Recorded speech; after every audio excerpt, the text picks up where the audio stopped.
Life during the Civil War was exhausting for everyone, whether civilian or military. However, life as a soldier was especially difficult. Soldiers faced the obvious haunting possibility of dying in battle, but were also faced with hardships each and every day. These soldiers had to deal with hunger, bad weather, inadequate clothing, and even boredom between battles. For any soldier, the day started bright and early.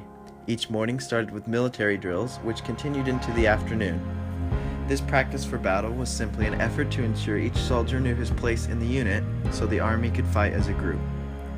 This effort of fighting together and the quick obeying of orders was key to their victory.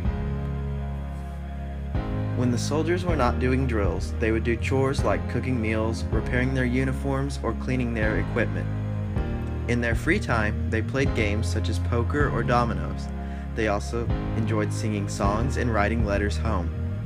Additionally, at night, some soldiers would have guard duty.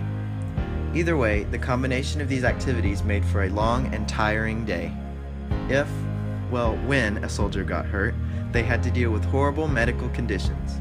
Doctors had no idea about infections, advanced disease, or medicine in general. In most cases, doctors didn't even bother to wash their hands. Many soldiers died from a simple infection or a disease that would be seen as completely curable today. A simple small wound could end up infected and then cause a soldier to die. The idea of medicine at this time was extremely primitive. Doctors during this time had very little knowledge of anesthetics. During major battles, doctors were far outnumbered by wounded soldiers.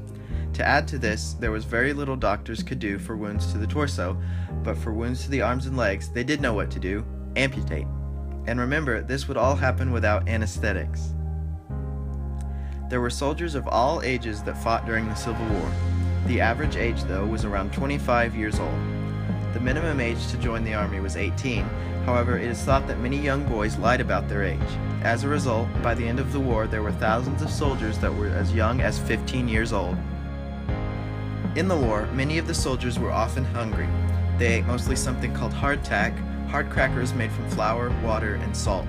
On rare but exciting occasions, they were able to get salt pork or cornmeal to eat. To add to their meals, soldiers would forage around for game, fruits, berries, and nuts whenever they could. In the Confederate Army, many soldiers were dying of starvation by the end of the war. Soldiers did get paid, but payments were slow and irregular. In the Union Army, a private made $13 a month, and a 3-star general made over $700 a month. Conditions were worse in the Confederate Army. Privates earned $11 a month, but on both sides, soldiers regularly had to wait up to 6 months to get paid.